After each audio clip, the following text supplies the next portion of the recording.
ശനിയാഴ്ച IIT മദ്രാസ് വിദ്യാർത്ഥികളുമായി free willing സംഭാഷണത്തിൽ ട്രിപ്പിൾ ഡൗൺ വളർച്ചയിൽ BJP കൂടുതൽ ആക്രമണാത്മകമാണെന്നും രാഹുൽ ഗാന്ധി പറയുന്നു. സാമ്പത്തിക പദത്തിൽ ട്രിപ്പിൾ ഡൗൺ എന്താണ് അവർ വിശ്വസിക്കുന്നു? സാമൂഹിക രംഗത്ത് സമൂഹം കൂടുതൽ യോജിപ്പുള്ളതാണെങ്കിൽ ആളുകൾ എത്രത്തോളം പോരാടുന്നുവോ അത്രയും രാജ്യത്തിന് നല്ലത്, അദ്ദേഹം പറയുന്നു. അന്താരാഷ്ട്ര ബന്ധങ്ങളുടെ കാര്യത്തിൽ മറ്റു രാജ്യങ്ങളുമായി ഞങ്ങൾ ബന്ധപ്പെടുന്ന രീതിയുമായി ബന്ധപ്പെട്ട് ചില വ്യത്യാസങ്ങളുണ്ടാകാം, പക്ഷേ അവ സമാനമായിരിക്കും, രാഹുൽ ഗാന്ധി കൂട്ടിച്ചേർത്തു.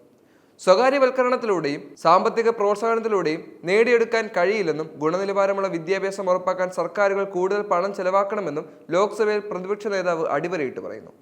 ഉന്നത വിദ്യാഭ്യാസത്തെ എങ്ങനെ പ്രോത്സാഹിപ്പിക്കാമെന്ന ചോദ്യത്തിന് ഒരു രാജ്യം ജനങ്ങൾക്ക് ഗുണനിലവാരമുള്ള വിദ്യാഭ്യാസം ഉറപ്പ് നൽകണമെന്നും അദ്ദേഹം പറയുന്നു. നമ്മുടെ ജനങ്ങൾക്ക് ഗുണനിലവാരമുള്ള വിദ്യാഭ്യാസം ഉറപ്പു നൽകുന്നതിനുള്ള ഏറ്റവും നല്ല മാർഗം എല്ലാം സ്വകാര്യവൽക്കരിക്കുകയാണെന്ന് ഞാൻ കരുതുന്നില്ല. സത്യം പറഞ്ഞാൽ നിങ്ങൾ ഗെയിമിംഗിലേക്ക് ഏതെങ്കിലും തരത്തിലുള്ള സാമ്പത്തിക പ്രോത്സാഹനങ്ങൾ കൊണ്ടുപോകുമ്പോൾ നിങ്ങൾ യഥാർത്ഥത്തിൽ ഗുണനിലവാരമുള്ള വിദ്യാഭ്യാസം നൽകുന്നില്ല. നമ്മുടെ രാജ്യത്തെ ഏറ്റവും മികച്ച സ്ഥാപനങ്ങൾ സർക്കാർ സ്ഥാപനങ്ങളിലാണെന്ന് ഞാൻ പലതവണ പറഞ്ഞിട്ടുണ്ട്. നിങ്ങളുടേത് അതിലൊന്നാണ്. സർക്കാരുകൾ വിദ്യാഭ്യാസത്തിനായി കൂടുതൽ പണം ചെലവഴിക്കണമെന്ന് ഞാൻ വാദിക്കുന്നു, അദ്ദേഹം പറയുന്നു.